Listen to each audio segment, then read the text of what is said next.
Bueno, lo que vamos a hacer en estas 45 minutos ahora que vamos a compartir es conversar un poco sobre este tema del dengue y ahora qué, como dice ahí, de la prevención hacia la recuperación. O sea, hoy en día que vamos a tocar prácticamente todos los puntos que consideramos importantes y siempre hay dudas o consultas que las podemos ir evacuando a medida que va avanzando y si no al final. Miren, es un poco hablar de la historia, porque para entender las cosas uno tiene que remontarse a de dónde vienen, un poco desestructurarlas, analizarlas para después poder comprenderlas. Vamos a ver las características del vector y del virus, las características clínicas y cómo se clasifican, los métodos que tenemos para el diagnóstico, el tema del tratamiento y la prevención. Básicamente es una disertación para personal de salud, por ahí hay algunas cosas más técnicas del médico, pero que ustedes las van a saber interpretar para después entender cómo es la logística o la gestión del manejo de estas infecciones, que como digo siempre, a diferencia de las otras infecciones, en esta infección cuando se va la fiebre es cuando mayor riesgo de complicaciones existe. Ya hay cuadros clínicos descritos en China, la dinastía de Qin, por allá por el 260 después de Cristo. Sé que es una infección que tiene un virus que tiene muchísimos años. En los archivos de la OPS, la primera epidemia registrada de dengue se dio en una de las islas de acá del Caribe, son los primeros archivos que existen. En Argentina, por allá en 1916, se describen los primeros casos de dengue, y en el 26 había sido la última epidemia de dengue en la Argentina, principalmente en las provincias del norte, y en el 65 se certifica la erradicación del mosquito. Entonces, al no haber mosquito, que es el vector, obviamente no había infecciones. Y se preguntarán ustedes, ¿y por qué ahora no erradicamos el mosquito? Esa es la pregunta. Lo que pasa es que se postula que en ese momento se erradicó el mosquito por el uso indebido de todos los que son agroquímicos y químicos. Entonces, no solamente matar mosquitos, sino matar un montón de cosas, y así el mosquito desapareció también, como algunas otras cosas que no están descritas. Ya de vuelta con el tema del calentamiento global y todo lo que ustedes ya conocen, en el 86, algunos dicen en el 84, hay una reinfectación por la Aedes aegypti en mosquitos. O sea, ya se empezaba a detectar el mosquito nuevamente en Argentina, y en el 98 nuevamente el primer caso confirmado de dengue. O sea, es una historia que viene hace muchos años con idas y vueltas, pero yo creo que desde el 2009, que fue el primer brote grande acá, fue primero el dengue y después fue la gripe A, no sé si recuerdan, justo estábamos hablando con Isabel. Ese año también fue como esto de la pandemia dengue, ahora el COVID dengue. Así que bueno, ya quedó para quedarse, entonces ya calculo que las acciones que tomamos, porque antes eran 2 meses en un año, después venía el frío y se acababa todo, pero como van a ver la cuestión epidemiológica, los números y las características fueron cambiando durante todos estos años. ¿De dónde viene el nombre de dengue? Proviene de una expresión del suajili, una lengua de África, que en realidad la frase es Kilenga Pepo, que se fue desvirtuando a Dinga Dengue, y significa ataque repentino por un espíritu malo. Y esto era así porque los pacientes hacían tanta fiebre y tenían tantos escalofríos y les dolían tanto los huesos que se terminó llamando también fiebre quebrantahuesos. Y si alguno tuvo dengue o tuvo algún familiar o conocido con dengue, podrá certificar que el dolor óseo, el dolor muscular, el decaimiento que queda después es similar al nombre que tiene. ¿Cuál es la situación epidemiológica en Argentina y en Córdoba? Estos son datos de ayer que publicaron en la página del Ministerio de Salud, y ayer la ministra compartió con nosotros, la ministra de Salud, los datos sobre cómo se viene moviendo la epidemia esta de dengue y chikungunya, que es otro virus que también se transmite por el mismo vector, que también produce fiebre, pero produce distintas otras complicaciones que ya también les voy a mostrar. Esto equivale a la semana epidemiológica 15, calculo que lo saben, pero por las dudas los describo. en epidemiología se dividen, digamos, las mediciones por semanas epidemiológicas, y cada semana epidemiológica corresponde a una semana del calendario. Cuando me dicen semana 15, yo me paro acá, yo sé que están hablando de la semana del 9 al 15 de abril. En la ciudad de Córdoba, esto es de Argentina, en la ciudad de Córdoba veremos una semana un poquito más adelantado y ya van a ver que hay datos de la semana 16, que sería la semana pasada. Esto que ven acá, en rayitas negras, es como se está moviendo ahora la cantidad de pacientes, cómo se está moviendo la epidemia ahora en la Argentina. Como pueden ver, tenemos un alto número de infectados confirmados por dengue y la comparamos con esta curva gris que fue, digamos, la epidemia que tuvimos en el 2020. Como pueden ver, es mucho más intenso, el número de pacientes mucho más alto en este momento que el que tuvimos en el 2020 e inclusive que el que tuvimos en el 2009. Los casos acumulados, como dice ahí, superan un 70% a la del 2020 y un 60% a la del 2016. O sea que ahora como que estaremos mucho peor que en otras epidemias. ¿Cuáles son los serotipos? Yo voy a hablar del virus, pero ¿cuáles? Ya deben haber escuchado ustedes que hay cuatro serotipos de dengue, del 1 al 4. En realidad hay 5, no me quiero confundir, pero ese quinto es un dengue que se da en el ámbito selvático y no participa el humano. Los que nos preocupan a nosotros son estos 4, y los que están circulando ahora es el DEN2 y el principalmente el DEN2, y a su vez estos tienen, dentro de cada familia hay otro serotipo, y en menos frecuencia el DEN1, y ya deberá determinar cuál es la importancia de conocer el tipo de circulación. Estas son las tasas de infectados en las provincias en la Argentina, y como pueden ver en Córdoba, la tasa de infectados por cada 100.000 habitantes es mucho más baja que en otras provincias.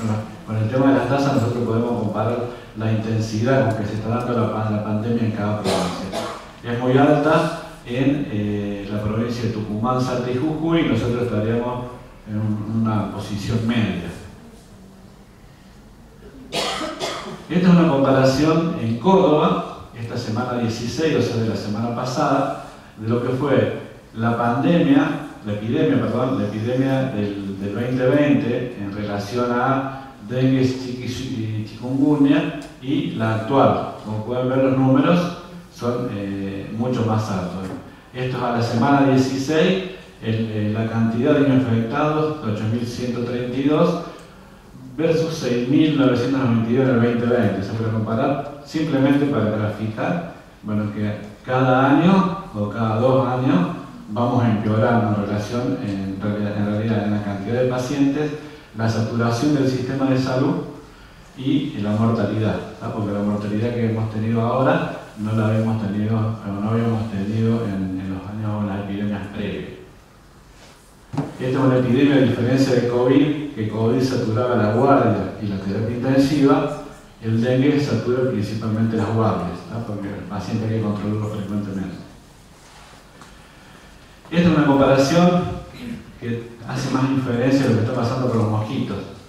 Esto es un periodo 2009-2013, los más oscuros son autóctonos, los más celestitos son casos importados. ¿Y qué pasaba antes? Se iba la gente a los países donde el dengue es endémico, como Brasil, el Caribe, etc.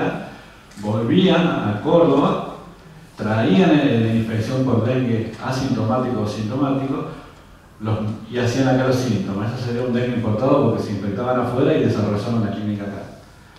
¿Qué pasa? Los mosquitos de acá, los de de Córdoba, los picaban, mientras la persona que era virémico se infectaba el mosquito y picaba a los vecinos que no habían ido a ningún lado. Entonces, la cantidad de dengue importado era muy importante al principio y después iban quedando los dengues autóctonos. Actualmente, la mayoría de los dengues son autóctonos, muy poquito importados. Esto puede inferir 2 cosas. Primero, que obviamente estamos viajando menos porque el dólar está más caro, es más difícil viajar que antes.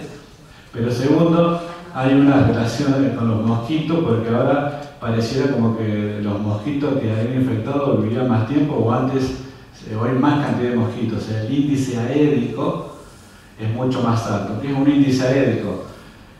El área de epidemiología de la provincia pone como unos recipientes, se lo explico brevemente, en los palos de luz en distintos lugares y mide la cantidad de huevos, la cantidad de mosquitos que captura esos recipientes. Y de acuerdo a la cantidad de mosquitos y el tiempo que se dejó, eso da un índice. Entonces, cuando hay muchos mosquitos, esos receptores que miden el índice capturan muchos mosquitos y ahí sacan un valor y eso los transforman al riesgo de brote, de epidemia, etc.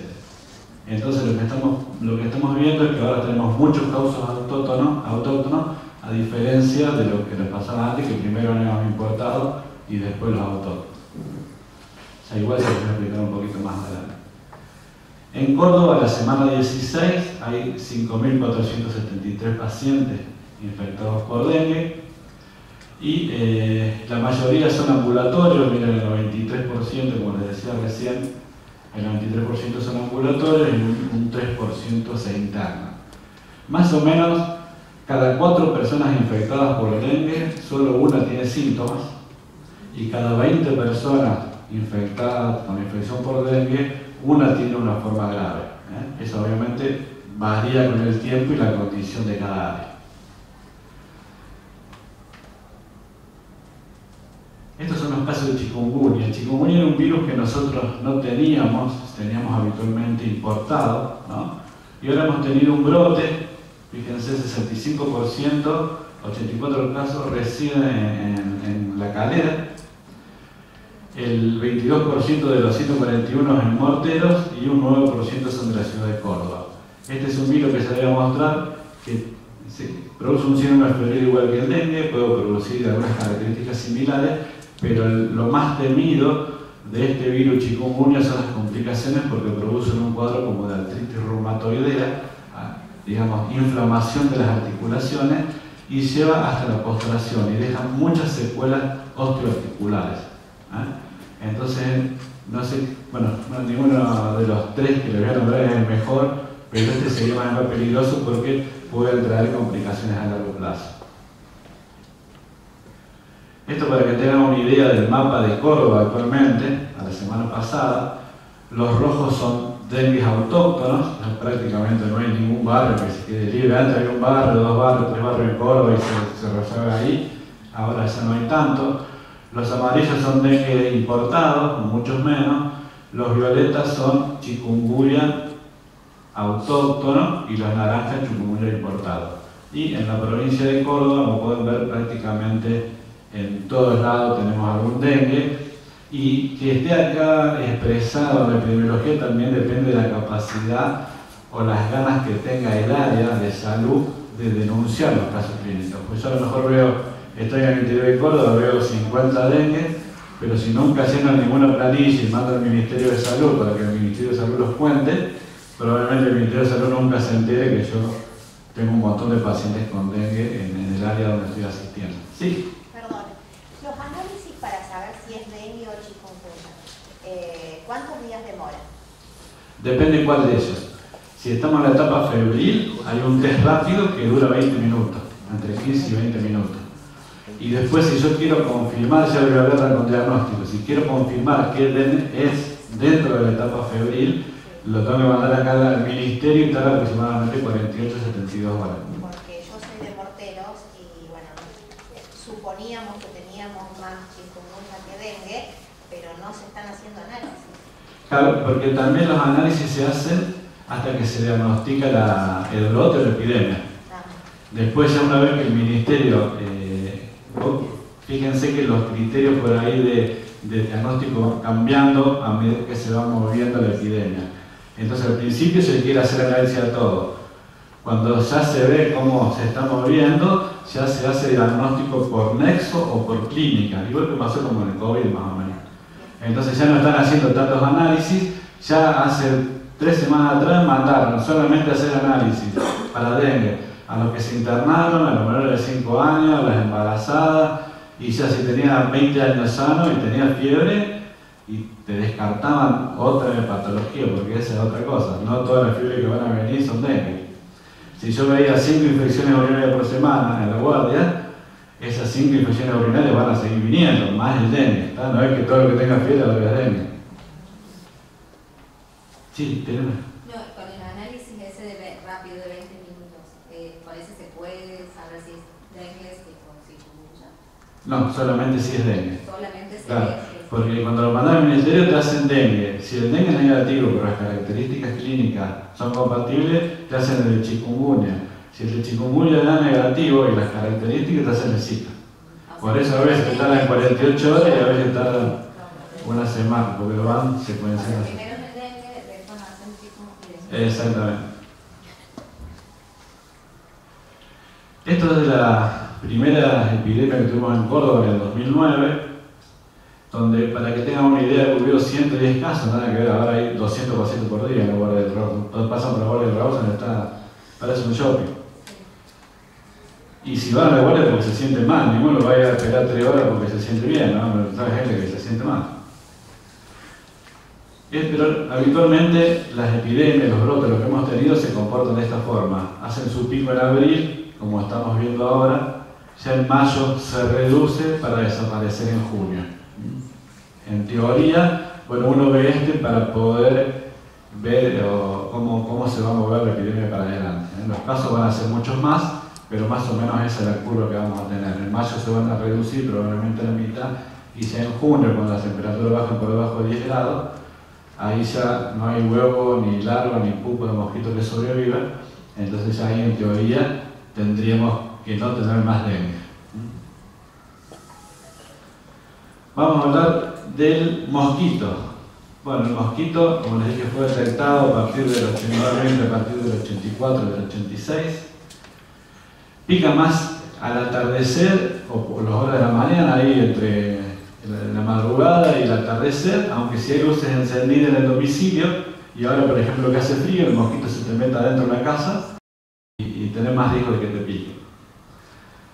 La hembra vive 30 días, el macho 7 días, y el problema no es una cuestión de género, pero es el tema de la hembra porque es hematófaga, o sea, la hembra se alimenta de plantas como el macho, o sea, fitófaga, pero además es hematófaga para poder, digamos, hacer el ciclo de la postura de huevo, etc.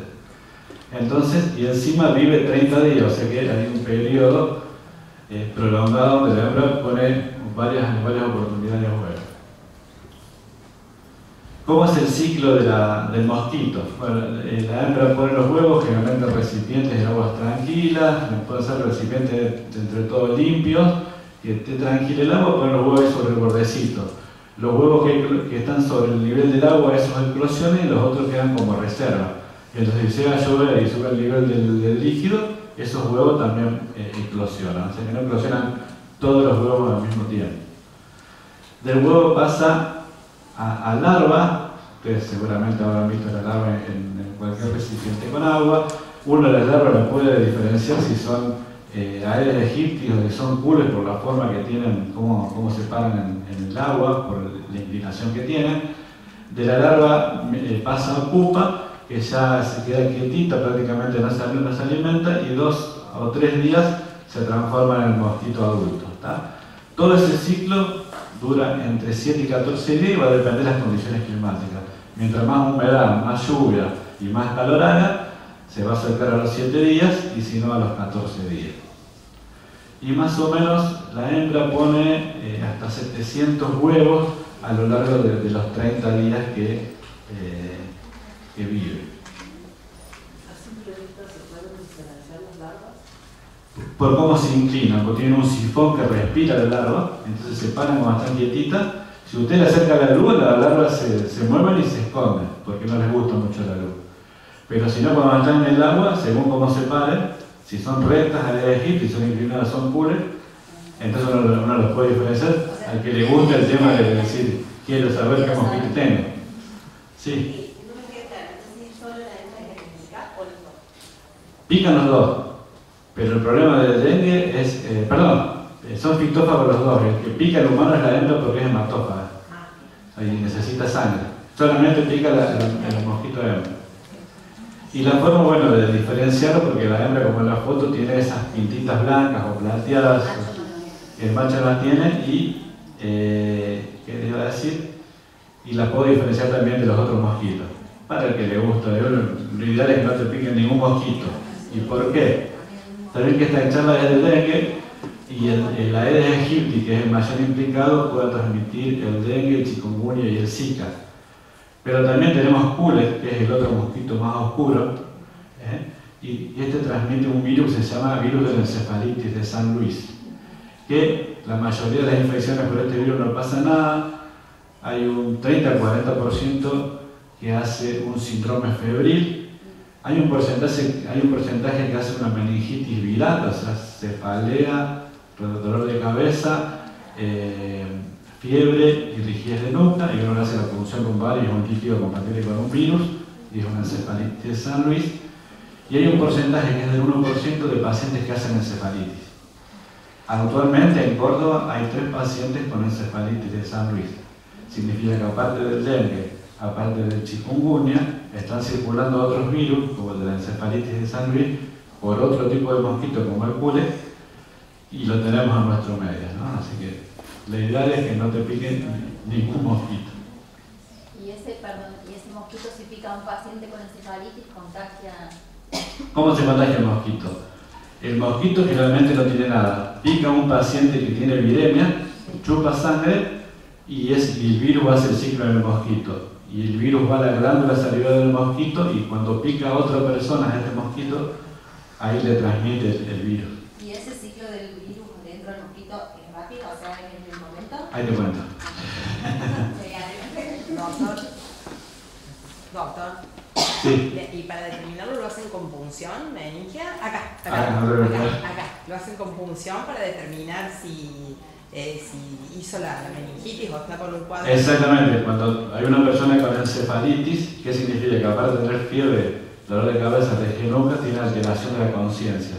O el paciente está desorientado. Porque el tema de la orientación, de la lucidez, es función del cerebro. Entonces, si el paciente no está orientado, aparte de la meningitis, tiene una encefalitis. Entonces, nosotros le hacemos la punción lumbar y detectamos inmunoglobulina M en el líquido cefalorraquídeo.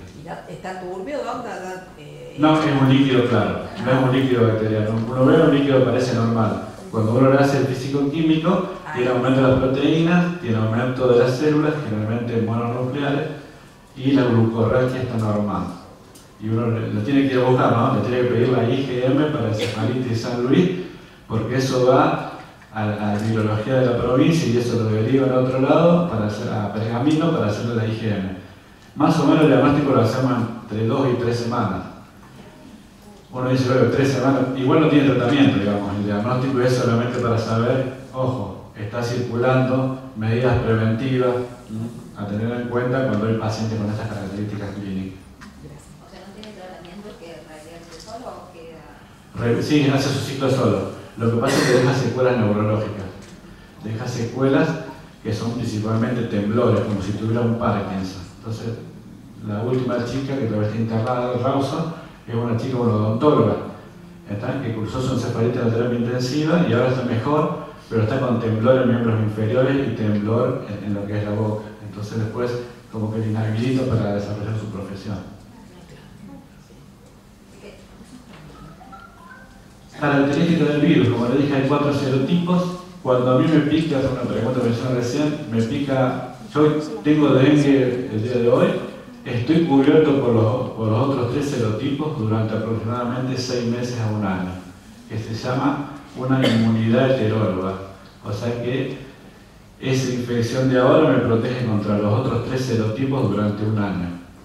Después me queda una inmunidad homóloga, que significa me queda inmunidad solamente para ese serotipo que me picó. O sea que si a mí ahora me pica un DEN2, como les mostré ahí, que era el 84% de los casos, yo voy a estar inmune prácticamente para siempre contra ese serotipo. Pero pasados 6 meses o 1 año, voy a estar susceptible de tener dengue por el 1, el 3 o el 4. ¿Se entiende? Sí. Bien. Hace la curva de la M y la G, digamos, hace como Exactamente, hace la misma curva, hace inmunoglobulina M, la inmunoglobulina M se va a los 6 meses o 1 año y queda la inmunoglobulina G, que me da la inmunidad. Nosotros, ¿qué pasa? Cuando tenemos la primera infección por dengue, es infrecuente que tengamos una forma grave. Ya vamos a mostrar por esa forma grave. Lo más frecuente es que cursemos como un síndrome febril. El tema es que cuando yo tengo una segunda infección por dengue, tengo mayor probabilidad de tener complicaciones. No significa que las vaya a tener, solamente son mayor riesgo de tenerlo. ¿Está? Por eso el tema de la prevención. Es un virus de RNA y acá le puse la de la genética porque la detección de este antígeno del virus me hace el diagnóstico. O sea, cuando yo hago diagnóstico, yo voy a buscar. Cuando el paciente tiene fiebre, voy a realizar procedimientos de diagnóstico directos. O la detección del antígeno NS1 o la detección del RNA por biología molecular, por PCR. La biología molecular me va a decir a mí si es 1, 2 y 3. El antígeno NS1 solamente me dice que es dengue. Lo que me preguntaban recién, mosquito y humano. Cuando un mosquito me pica, yo tengo un periodo de incubación de la enfermedad, significa desde que me pica el mosquito infectado hasta que aparecen los síntomas, de 3 a 14 días. Lo habitual es que yo empiece con la fiebre a los 7 días desde que me picó el mosquito infectado. Pero hasta 14 días puede ser el periodo de incubación. Si yo fui a Brasil en diciembre y ahora estamos en abril y ahora tengo fiebre, este dengue no es de Brasil, no es que se me quedó incubando, ¿está? Son 14 días de incubación. Una vez que yo tengo síntomas, habitualmente la fiebre, que es el síntoma cardinal, dura entre 2 a 7 días. El promedio son 5 días. Yo arranco con fiebre hoy, tengo dengue, lo más probable es que tenga 5 días de fiebre. A lo mejor tengo suerte y tengo 2 o 3, o a lo mejor tengo 7. Pero si un paciente viene con 14 días de fiebre, esa no es dengue, ¿no? Porque la fiebre puede haber una recaída, una febrícula, 48 horas después, pero no va a tener 38, 39 grados, 10 días de fiebre. Son unos tips que utilizamos para empezar, cuando viene el paciente con fiebre, decir, bueno, esto puede ser esto, puede ser otro. Y así vamos razonando. ¿Qué pasa en el mosquito? Me preguntaron recién. El mosquito se puede infectar 3 días antes de que la persona empiece con fiebre, porque se ha detectado viremia en la sangre hasta 3 días antes que la persona comience con los síntomas. Y se puede contagiar hasta 5 días después, que es más o menos el promedio que dura la fiebre. O sea, el paciente que está virémico, el paciente que tiene fiebre, es el paciente que puede infectar mosquitos. Por eso nosotros cuando internamos a los pacientes en el hospital le ponemos el repelente y el tul. Porque si no se nos infectan los pacientes y ya hemos tenido un intrahospitalario, un dengue intrahospitalario. El dengue intrahospitalario es un paciente que hace 4 meses que está internado en la terapia intensiva, empezó con fiebre. Y uno dice, bueno, infección urinaria, infección del catete, neumonía asociada a ventilación, le hacemos laboratorio, características de dengue, le hacemos la PCR, dengue. ¿Cómo puede ser si el paciente hace 4 meses que está en el hospital? Y bueno, entró algún mosquito y lo picó. Entonces, el mosquito pica a la persona que está con fiebre, que está virémica, y más o menos tarda entre 8 a 12 días en tener el virus, digamos, disponible en su glándula salivar para poder infectar. O sea que no es inmediatamente. Tiene un proceso dentro del mosquito, el virus, porque se replica en el intestino, de ahí migra a la glándula salivar, para que ese mosquito se encuentre apto para infectar a otra persona. Lo que pasa es que son tantos mosquitos, tantas picaduras, que en la cantidad eso ocurre. ¿Se entendió lo de la pregunta? Sí, perfecto. Muchas gracias. ¿Cuáles son los síntomas y signos? Ya los conocen ustedes. Fiebre, dolor de cabeza, dolor retroorbitario, dolores musculares, dolores articulares. Prácticamente todos los síntomas que da la fiebre. Porque si yo tengo una neumonía y tengo fiebre, me va a doler el cuerpo, me va a doler los músculos, me va a doler la cabeza. O sea que no son muy distintivos, muy patognomónicos del dengue. Lo único que puede llamar la atención es un rash, que lo tienen la mitad de los pacientes, que se les voy a mostrar. alguna manifestación hemorrágica como gingivorragia en personas que no tenían, o aparición de petequias, que son sufusiones hemorrágicas en la piel, y la prueba del torniquete positiva, que no sé si la conocen, ahí se las muestro como para tener un elemento más de diagnóstico. Este es el rash. Hay dos tipos de rash, uno en la fase febril y uno en la fase de convalescencia. En los dos hay prurito y este es un rash más maculopapular que es generalizado. Y este también es generalizado, pero en este pareciera que hay áreas de piel sana. Entonces, para un paciente que viene con fiebre, sin otra causa y que tiene un rash, entonces muy probablemente tenga un dengue. Otros tipos de rash, pero todo más o menos, todo eritematoso y deja piel sana, o un rash maculopapular. ¿Qué es lo que nosotros denominamos la técnica del manguito? La del torniquete, perdón. Insuflamos, tomamos la tensión arterial del paciente, 120-80, buscamos un punto medio, 100 milímetros de mercurio, le ponemos el tensiómetro, lo inflamos hasta 100 y lo dejamos 5 minutos. Bastante incómoda la prueba, y encima con la saturación de labores, si tenemos que hacer con cada paciente, estamos todo el día haciéndolo. Y después se mide la cantidad de petequias, o sea, la cantidad de manchitas que aparecen en esta área. Si hay más de 20, es positiva la prueba del torniquete, lo que significa que hay alta chance de que el paciente tenga dengue y que pueda tener algún tipo de complicación, porque lo que me está demostrando es fragilidad capilar. Esta técnica me detecta fragilidad capilar, entonces a mayor fragilidad capilar, mayor probabilidad de complicación. Nosotros, como no tenemos, se roban la regla, entonces para medirlo hicimos una radiografía que llamamos el petequiómetro, entonces se aparecen 20 petequias en ese espacio, lo consideramos positivo. Esto es la descripción de los 110 casos de dengue que hubo en el Hospital Rawson en el 2009, donde obviamente todos tenían fiebre, cefalea, mialgia, dolor retroocular, como les dije antes, y la erupción en la mitad de los pacientes, o sea que se comporta como está descrito en los libros. Los pacientes nuestros tienen las mismas manifestaciones clínicas y no tienen otras cosas. Algunos tenían sangrado, hasta episodios de confusión, como interpretado como meningoencefalitis o meningitis por el virus del dengue, pero en el menor de los casos. A nivel del laboratorio, lo característico es que los glóbulos blancos estén normales o bajos, produce leucopenia característicamente. Hay linfocitosis, o sea, el porcentaje de linfocitos está aumentado, a diferencia del COVID, que es una de las cosas más claras que tenemos nosotros para diferenciarlo, que produce fiebre, puede producir blancos normales o leucopenia, pero produce linfopenia.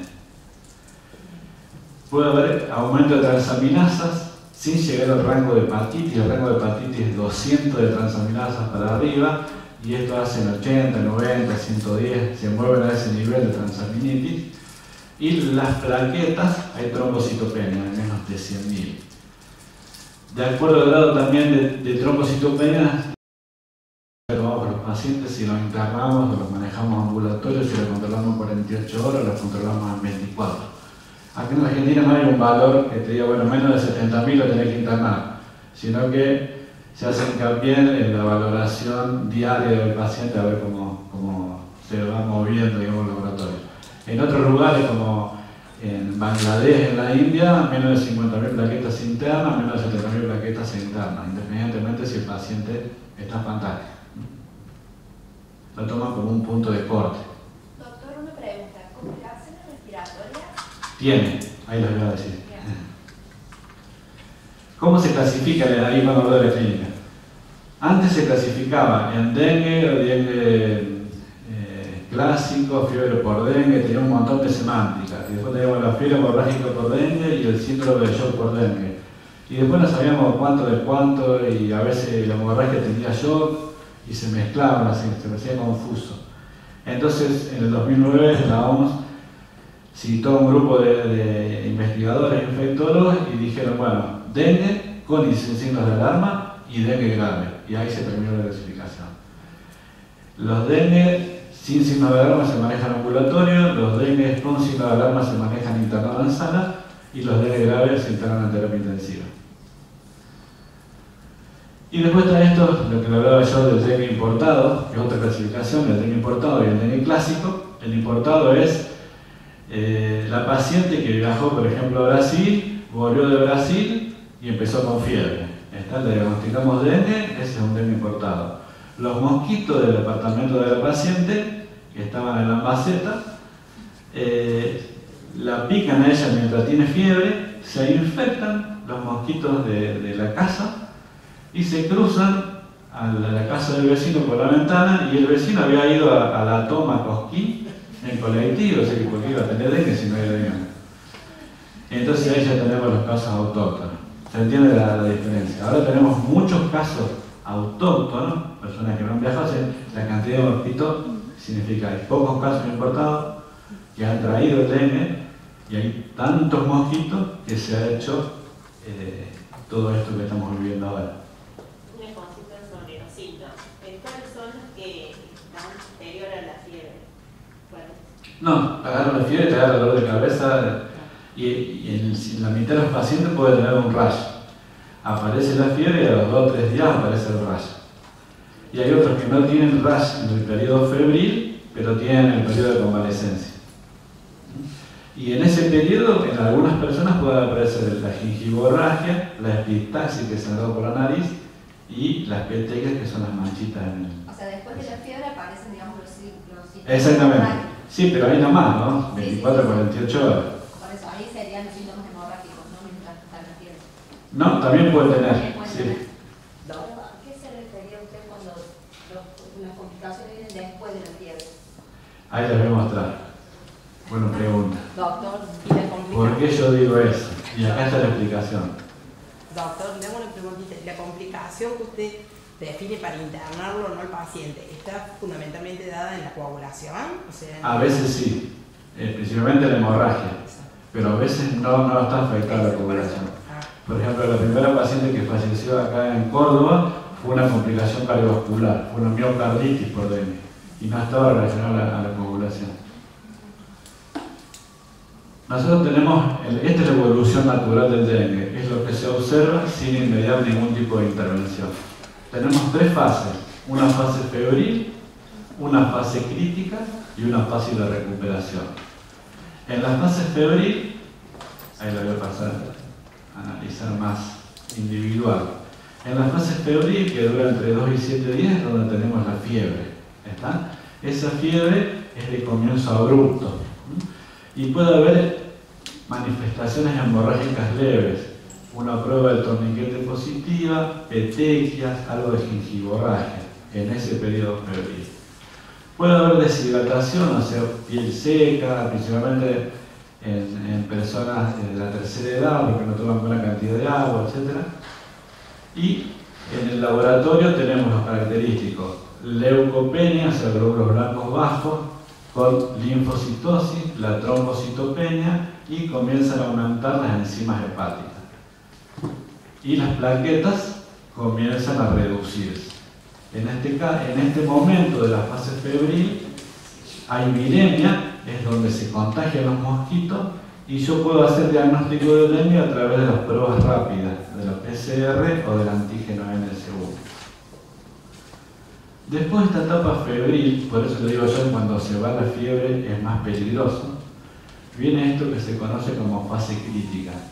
En este momento, donde la fiebre cae, puede haber un shock, hipotensión arterial, porque se produce aumento de la permeabilidad vascular. Se extravasa todo el plasma fuera de los vasos sanguíneos. Entonces ahí se produce la hipotensión. Y a su vez puede haber sangrado, pero sangrado de órgano mayor, o sea, vómitos de sangre o hematopexia, defecación de sangre fresca. Y a su vez, este produce un shock hipovolémico, tenemos un shock mixto, tanto por la extravasación del plasma como por la pérdida de sangre. Ese problema serio que termina en terapia intensiva se da principalmente en estas 48, 72 horas primeras desde que se va la fiebre. Por eso le decía que a diferencia de las otras enfermedades, infección urinaria, neumonía, uno le da un antibiótico, se le fue la fiebre y dije, bueno, ya está, cumplimos el tiempo y listo. Este no, se le fue la fiebre, ojo, acá viene, puede venir el problema, no significa que venga. La mayoría de las veces no pasa nada, pero a veces toca. En este momento el hematocrito puede subir, por eso se controla el hematocrito, porque hay extravasación de plasma, entonces se sube el hematocrito por una relación que tiene entre los plasmas y los glóbulos rojos.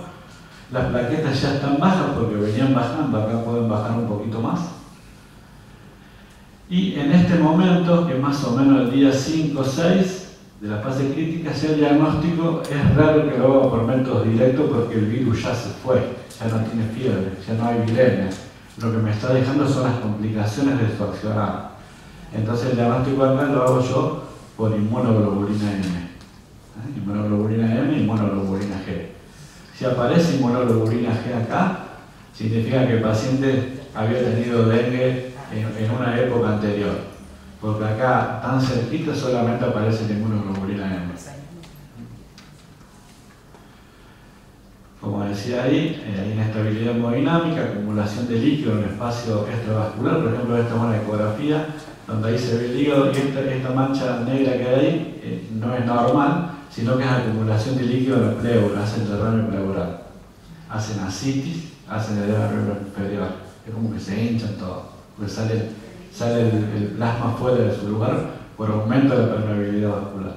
Doctor, y eso no se puede evitar, ¿no? O sea, no viendo, o sea, no se puede en la fase de cuando están con fiebre evitar eso, lo hace al ciclo. Si tienen signos de alarma, sí, se puede reducir, ahí ya lo voy a explicar qué hacemos en la práctica. Y después viene la fase de convalescencia, que ya hay mejoría de los leucocitos y las plaquetas, lo que venía abajo se empieza a recuperar. Primero se recuperan los leucocitos, si hay recuperación de los leucocitos, sabemos que a las 24 horas va a haber recuperación de plaquetas. Y los criterios de alta de los pacientes, ¿cuáles son? Ausencia de fiebre por 48 horas o más, que mejoren su estado clínico, tendencia a un aumento de las plaquetas, fíjense que no dice plaquetas normales, porque tardan 2 o 3 semanas en normalizarlo, pero una tendencia a mejorar las plaquetas y un hematocrito estable, sin que aumente ni se reduzca, sin hidratación, sin la administración de fluidos endovenosos, porque si no ahí yo modifico el resultado. Y eso es más o menos, vamos a volver para atrás, cómo se va moviendo, ¿no?, esta evolución natural. Fase febril, fase crítica y fase de convalescencia. Acá en la fase crítica es donde puede haber órgano directo, daño directo de un órgano. Puede haber hemorragia, sí, puede haber shock, pero también puede haber encefalitis, puede haber miocarditis, puede haber hepatitis con transaminasas más de 1000. Eso depende de una cuestión del virus y la genética. Y problemas respiratorios que me han preguntado recién. ¿Por qué? Porque hace distrés respiratorio del adulto. Entonces, distrés respiratorio del adulto. Hay aumento de la permeabilidad vascular, entonces pasa plasma a los alveolos. ¿Está? Entonces uno lo puede confundir con una neumonía, porque uno tiene fiebre, empieza con síntomas respiratorios, ve la radiografía, tiene un infiltrado bilateral, entonces ahí, en el medio de la epidemia de dengue, te lo dice, che, no será un dengue con distrés respiratorio por aumento de la permeabilidad o es una neumonía grave, porque el distrés respiratorio es uso de oxígeno, aporte de oxígeno, ya sea en máscara, en cánula de alto flujo o respirador. Se procede igual, digamos. Se procede igual, exactamente. ¿Cómo se trata el distrés? Igual, el aporte de oxígeno, y si no sabemos si es neumonía o dengue, le ponemos antibiótico lo mismo, porque bueno, el paciente está en terapia intensiva, no se puede andar esperando a ver cómo evoluciona.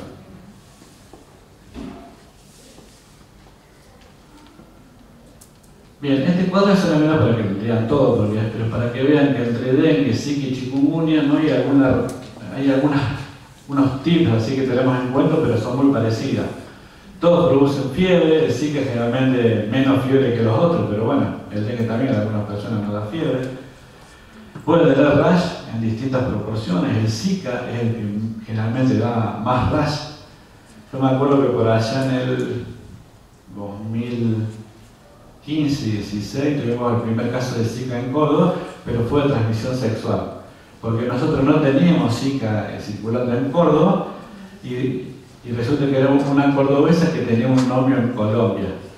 Y el novio en Colombia había tenido fiebre y había viajado a Córdoba. Y el novio tenía Zika. ¿Está?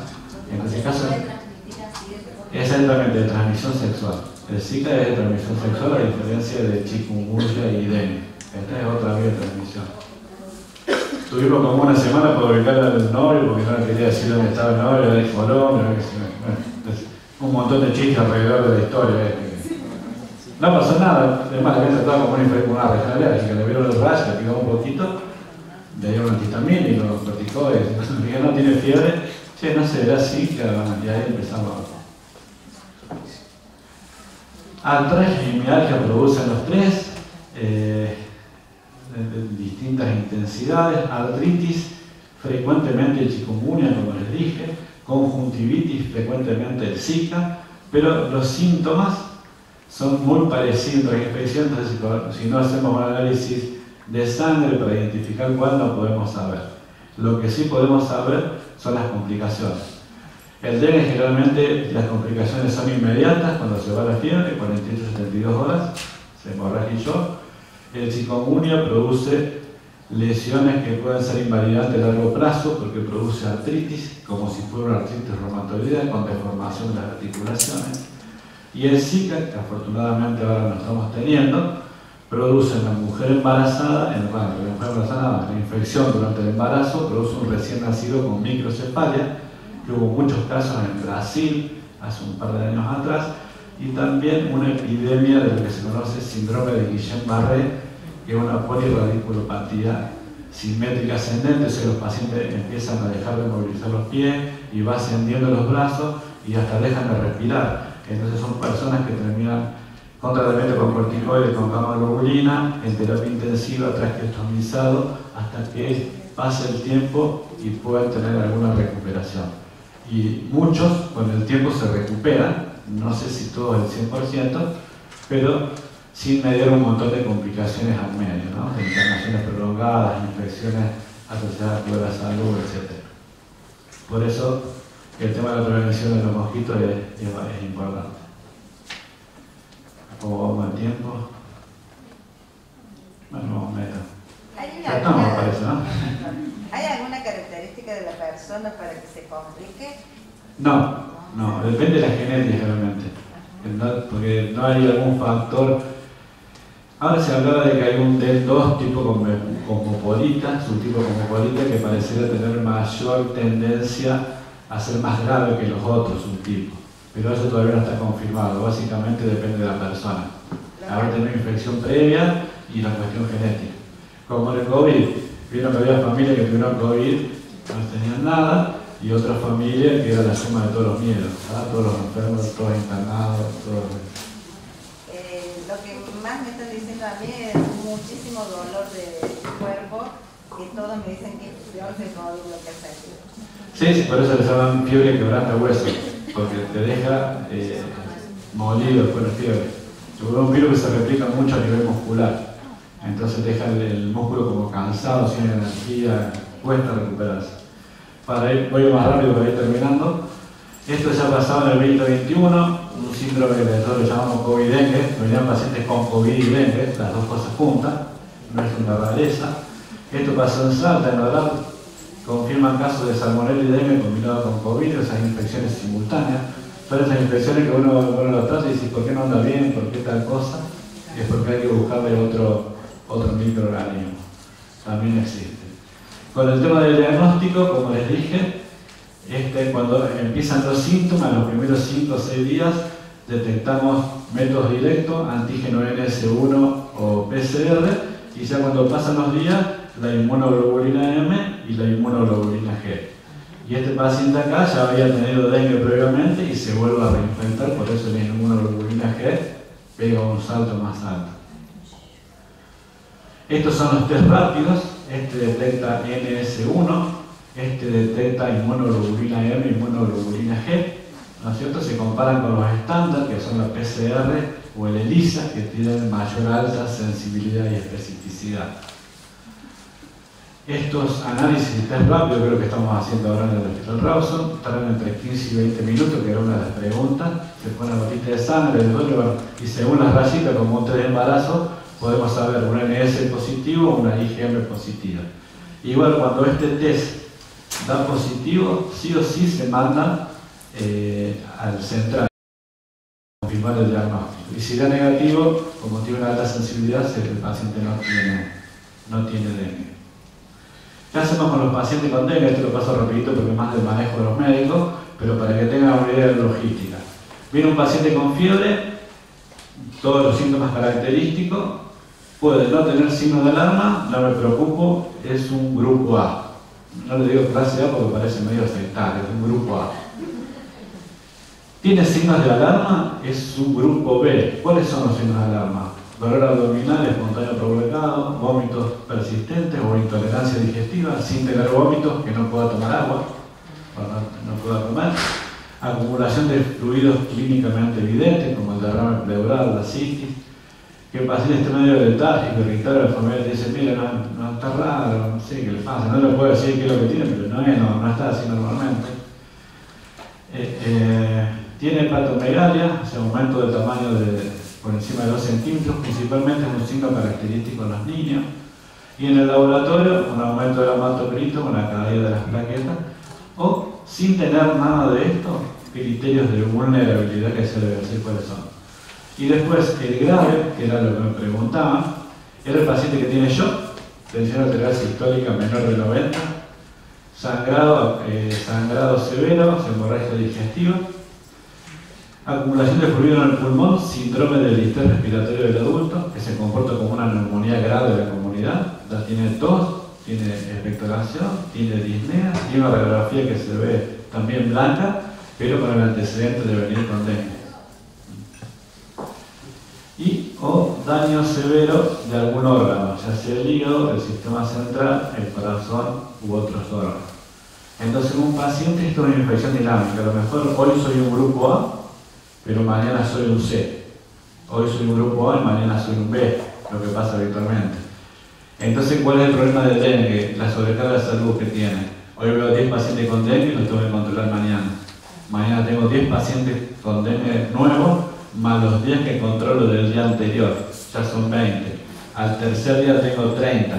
Y así ahora hay como 300 o 400 pacientes por guardia controlándose por este problema. La mayoría afortunadamente anda bien, pero tienen que consultar, tienen que sacarse sangre. Cada vez que consultas hay que hacerles hemogramas y plaquetas, y obviamente lo tiene que evaluar el profesional. ¿Cuáles son los criterios de vulnerabilidad? A lo mejor no tiene ningún signo de alarma, pero tiene patología crónica descompensada, son inmunocomprometidos, embarazadas, lactantes, viven muy lejos del sistema de salud para venir a controlarse a las 24 o 48 horas, están en situación de calle o no pueden implementar las medidas de aislamiento porque viven en una vivienda muy precaria que no tienen puerta, no tienen ventana, ni hablar de poner un mosquitero ni nada por el estilo. Entonces, en esos casos, a los pacientes los internamos. Justamente se iba a preguntar, o sea, ¿cómo era cuando uno de clase A, que ustedes lo mandan para ver el control, cuáles son las medidas o lo que tiene que tener en cuenta, digamos, ese paciente? Ahí te voy a contar una historia también. Ahí pongo un caso clínico para jugar con estos conceptos. A clase A lo mandamos a la casa con reposo, mosquitero, si tiene mosquitero bárbaro, y si no, no lo voy a poner justo porque está enfermo, ¿no? Pero no y si no, que compre un sapo. ¿Eh? Si no, que compre un sapo. Si no, se aclaraba que se alcanzó con uno también. Uso de repelente, se debe decir cómo, mucho líquido, no solamente agua, sino algo que tenga sales de rehidratación. Paracetamol está contraindicado el uso de otro AINE, ¿está? No se puede ni diclofenac, ni ketorolac, ni ibuprofeno, está contraindicado porque eso favorece la mala evolución del dengue. Y están contraindicadas las inyecciones intramusculares porque tienen plaquetopenia y uno le pone un diclofenac intramuscular y es un hematoma glúteo. Muchas complicaciones que vemos. Se le da información escrita sobre los signos de alarma y las indicaciones y se controlan cada 24 o 48 horas. Este es el papelito que le damos en el 2009, donde le decía, pues si a cada uno lo tenemos que anotar todo, estábamos 2 horas con cada paciente, se le ponemos cuando tenía que volver, estaba preso al laboratorio y se iba, digamos, como estaba muy automatizado para el gran volumen de pacientes que había. Si es un clase B, ya lo dejo internado, y la verdad que es bastante raro en las indicaciones para repelente cada 4 horas, TUR, porque todo eso uno tiene que dejar escrito. Pues son pacientes con fiebre que pueden infectar a los mosquitos del hospital. Control del balance hídrico y se evitan las aspirinas e inyecciones intramusculares. Y para dar el alta, como les dije, 48 horas de estar el paciente febril, mejoría del estado clínico, aumento del recuento de plaquetas, no presentar dificultad respiratoria y un hematocrito estable sin hidratación. Y después cada hospital se adapta a los turnos, porque no tenemos nosotros en Argentina, en el norte sí, en Córdoba, estructura para colgar tules. También tenemos un cielo raso, que si le ponemos un gancho y le colgamos el tul, se nos cae el cielo raso.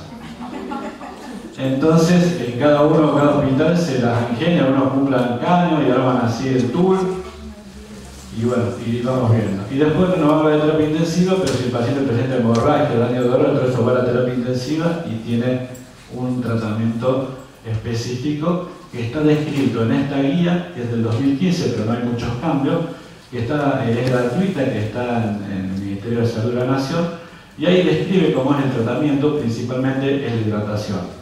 Estamos viendo ahora en la guardia muchos pacientes que vienen con intolerancia digestiva y dolor abdominal, que el dolor abdominal se le pasa con la solución fisiológica. Parece que es analgésica también, vaya a saber por qué, pero el dolor abdominal no se le va, porque no le ponemos ningún analgésico, y se le va con la hidratación. Entonces lo dejamos en observación 8-12 horas, nos hidratamos, el paciente se le va el dolor abdominal, tolera la vía oral. Entonces en 12-18 horas lo podemos dar su domicilio para seguir con los controles. Este fue el primer paciente que internaron en terapia intensiva en el 2009. En ese momento no tenía mucha experiencia y internaron en terapia intensiva porque tenía petequia. El paciente estaba en decúbito playero así, no tenía nada, pero bueno, le pusimos el turno como pudimos y bueno, ahí estuve y fue bien. Pero para que vean que en ese momento no teníamos ni el conocimiento ni la destreza de ahora. Después de tantos años. Vamos a la prevención para ir terminando. Estamos en el control de los mosquitos, la medida de prevención personal y la vacunación. Con respecto a las medidas públicas, es el tema de la fumigación. Está la fumigación espacial, que ustedes deben conocer porque hace el área de epidemiología del ministerio. Esto es lo que mata, tanto la manual como las camionetas, mata las formas adultas de mosquitos. Pero no mata larvas ni mata huevos. Después hay otras medidas que no se utilizan en Córdoba, que se las traigo porque las pueden haber escuchado, que es el uso de mosquitos con una bacteria que se llama Wolbachia. Wolbachia es una bacteria que hay en muchos insectos, cada 10 insectos, que lo que hace es volverla, se lo ponen al mosquito macho cuando se aparea con la hembra, los huevos que producen no producen crías, entonces es una forma de reducir la población de mosquitos. Esto se han hecho algunas investigaciones en Centroamérica y en Estados Unidos y los resultados son favorables, así que a lo mejor en algún tiempo podemos tener esta forma de controlar lo que es las poblaciones de mosquitos. Después habrán escuchado también el tema de los mosquitos transgénicos, que son los mosquitos Aedes aegypti macho, que le ponen un gen, que se llama un gen letal. Entonces lo que hacen es que luego de reproducirse, la descendencia hembra muera antes de alcanzar la capacidad de reproducirse. Al morir la hembra, se corta el tema del ciclo del mosquito y se reducen las poblaciones. Esto ha sido aplicado ya en algunos lugares en Panamá, pero los resultados no fueron muy alentadores. Así que son temas que están ahí analizando a ver cómo se van a manejar, pero se nos trae la colación para que ustedes conozcan más o menos cómo es. Con respecto a la vivienda, ¿qué criticamos nosotros a los pacientes que hagan? Para evitar las picaduras, los repelentes de insectos que se usaban a nivel ambiental, que son las pastillas con piretroide o los líquidos, eso para reducir que el mosquito entre al domicilio y se han picado los pacientes que tienen dengue, ¿no? Porque cuando el paciente tiene dengue lo que evitamos es que se infecte el mosquito. Y el familiar no tiene que estar aislado. El familiar no puede dar las cosas porque no se va a contagiar del paciente con dengue, se va a contagiar del mosquito infectado. Si hay un recién nacido hay que tener en cuenta que estas pastillas o el líquido hay que ponerlo lejos de la cuna, porque el piretroide produce cefalea al recién nacido. Entonces, a lo mejor te llora toda la noche el niño y uno no sabe por qué llora y es por el efecto adverso del piretroide.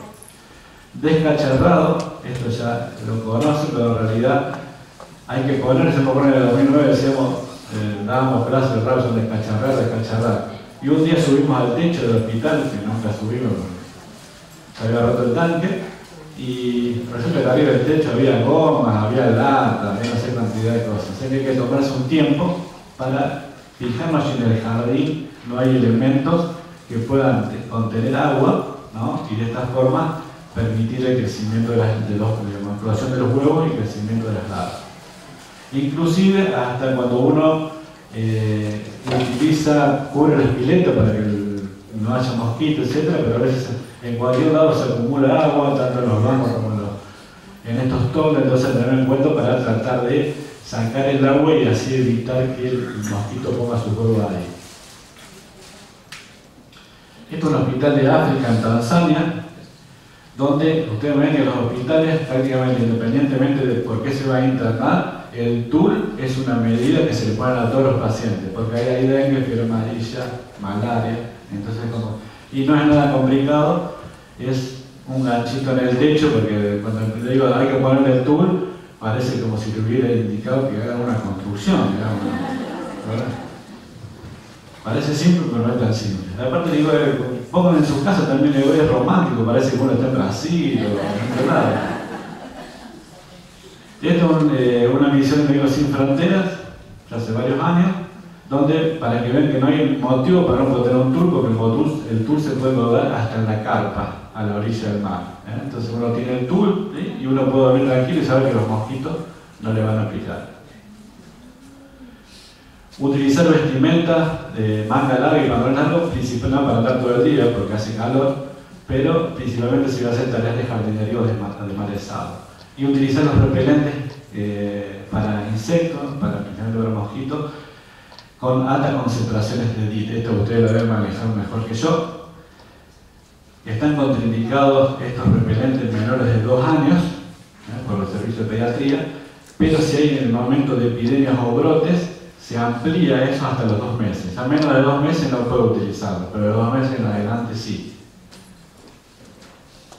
Después, cada cuánto repito la aplicación del repelente depende de la concentración de DIT que yo tenga. Algo que está en cada información del producto. Más o menos nosotros en el hospital, cuando nos proveen del naranja, habitualmente indicamos que le pongan repelente, que le pongan cada 3 o 4 horas el repelente para así mantener una buena acción. Pero no es que me ponga a la mañana, salgo y hasta la noche me va a durar el efecto del repelente.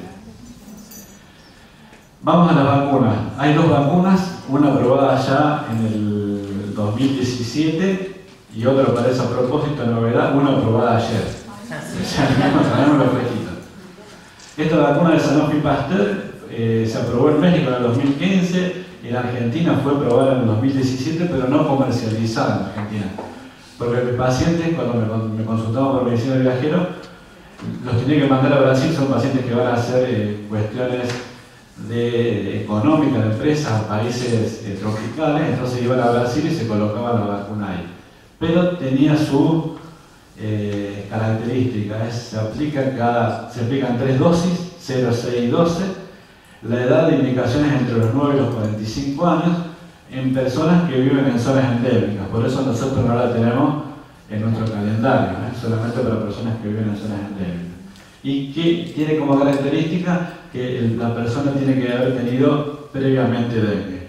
Entonces habría que hacer una serología, si la persona había tenido dengue, a esa sí la podríamos indicar, y si no había tenido dengue, no, porque las regiones adversas de la vacuna eran equivalentes a las regiones adversas que podía tener cursando la infección.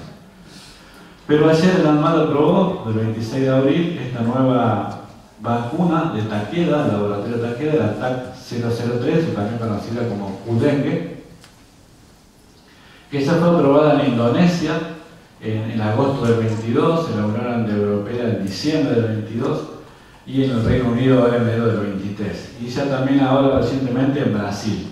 Entonces, dada la evidencia, ANMAT aprobó para Argentina. Calculo que lo van a comercializar lo que queda del año y en teoría para fin de año la tendríamos disponible. ¿La puedes volver a la foto? ¿Oh, sí? A la foto de la vacuna, ¿la puedes pasar? ¿Ahí? No, ahí. Gracias.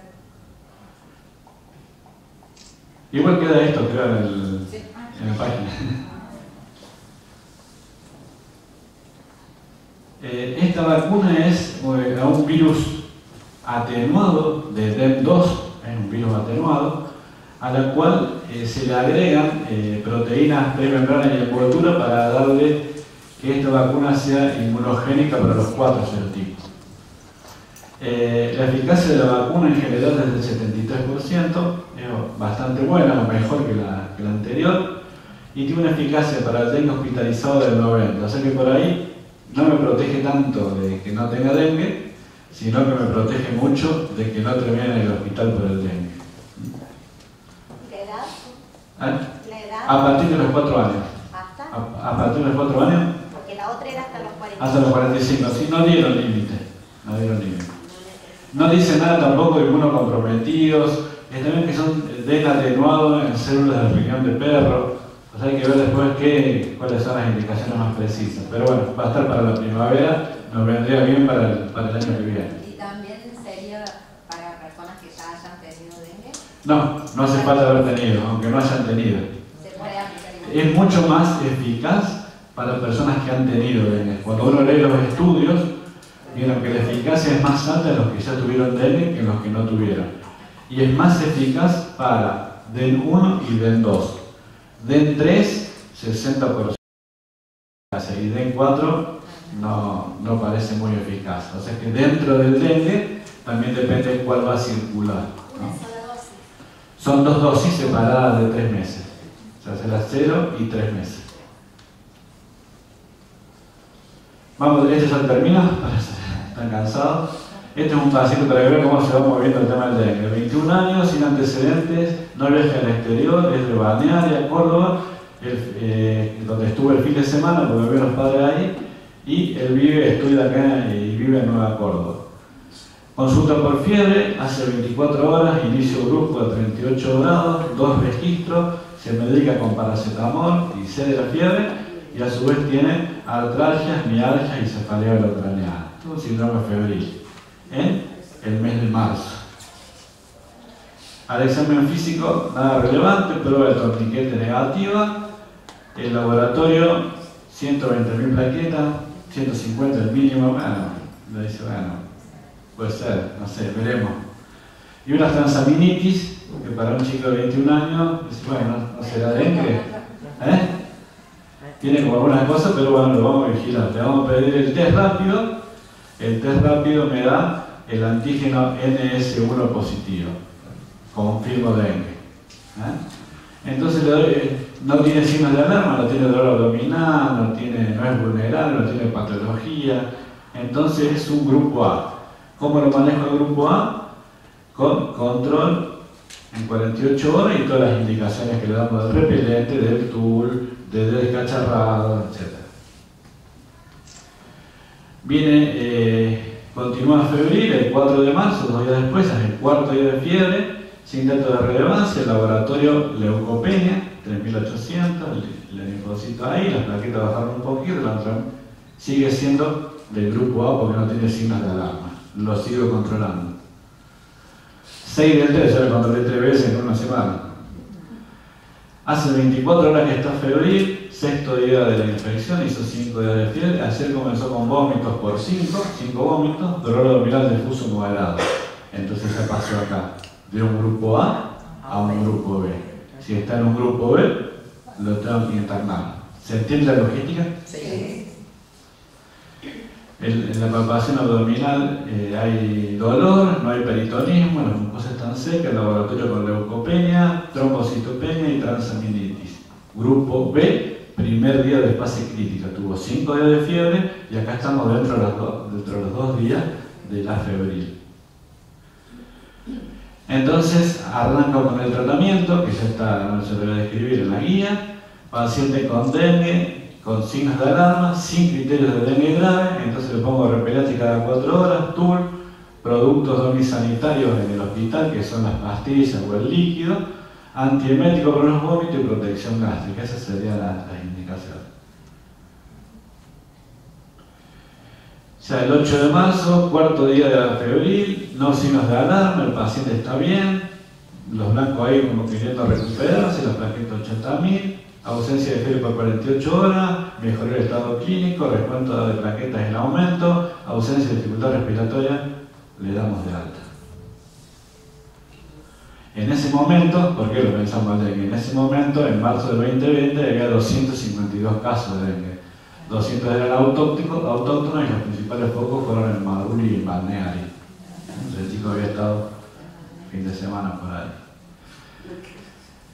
Dengue es una enfermedad sistémica y dinámica, es un problema de salud pública que se está intensificando y satura el sistema de salud, principalmente las escuelas que ya habitualmente están saturadas. Hay que evaluar al paciente cada 24 a 48 horas, no le puedo dar una indicación ahora y que vuelva dentro de 5 días, porque si anduvo bien barro y si no, no va a volver.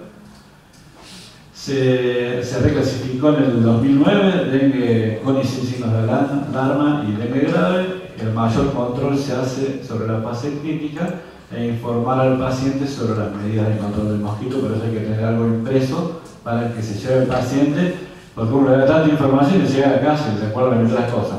Pero se lo da anotadito, tiene tiempo de leerlo. Bueno, Muchísimas gracias.